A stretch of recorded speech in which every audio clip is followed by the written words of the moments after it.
नमस्कार दोस्तों, कैसे हो आप सभी लोग। आशा करते होंगे आप सभी लोग अच्छे होंगे। तो दोस्तों, उत्तर प्रदेश पुलिस एएसआई की जो डीबीपीएसटी चल रही है, उसी के बारे में आज हम बात करेंगे। दोस्तों, हमारा जो डीबी था वो मिर्ज़ापुर में 12 जनवरी को था। इसी के बारे में आप लोगों को रूबरू कराएंगे। कैसे डीबी हो रही है, क्या-क्या वहाँ पे लग रहा है, कौन बच्चे फेल हो रहे हैं, कैसे हाइट नापी जा रही है, डीसीए मान है, कौन सा डीसीए मान है, किस यूनिवर्सिटी से मान है, आईएसओ प्रमाणित है कि नहीं, वो मान है कि नहीं, कौन सी डिग्री मान हो रही है, टोटल दोस्तों हम बताएंगे। और हमारी डिग्री कैसी हुई, हम डिग्री में पास हुए कि नहीं हुए, इसके भी बारे में आप लोगों को बताएंगे। तो दोस्तों, आप लोग वीडियो में बने रहिएगा। दोस्तों, आप लोगों को बता देते हैं। देखिए, सबसे पहले आप लोग जब मिर्ज़ापुर जाएंगे, यही एंट्री वाला गेट है, यहाँ से ही आप सभी लोगों की एंट्री होगी।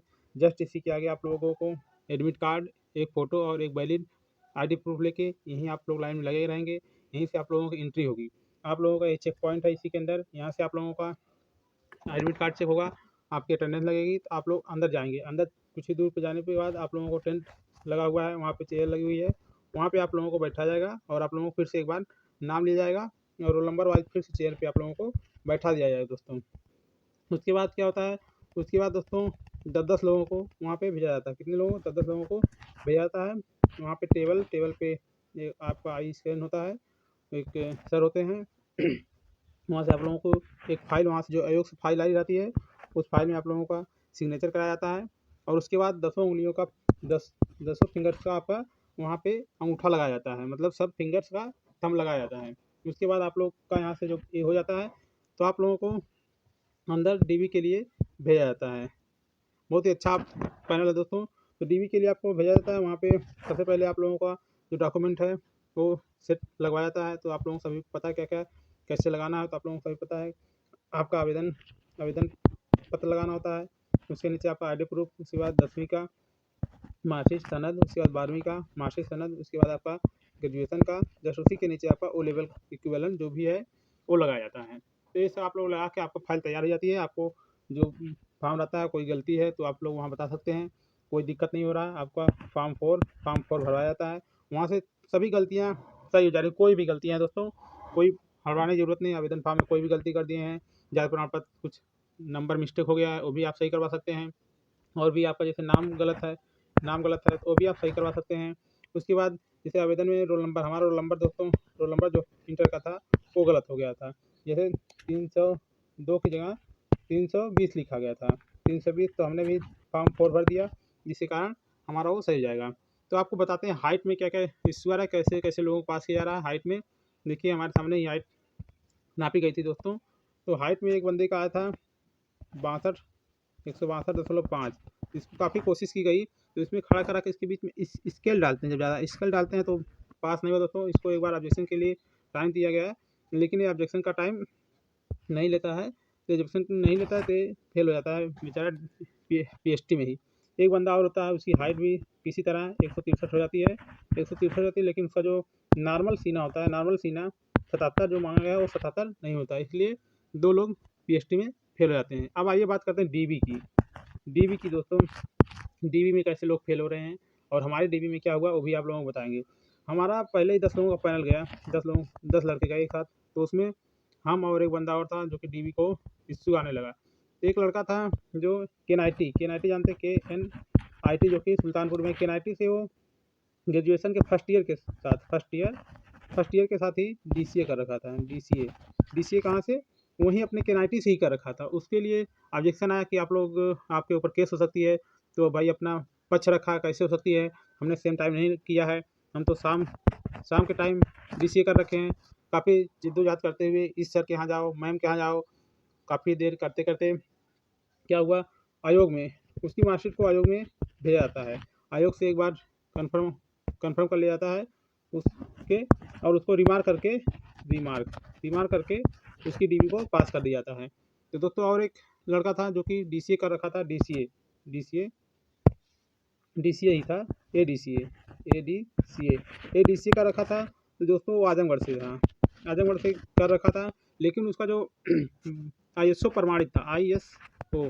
तो दोस्तों, आईएसओ प्रमाणित एमएसएमबी भारत सरकार मंत्रालय, श्रम मंत्रालय, इससे कोई लेना देना नहीं है।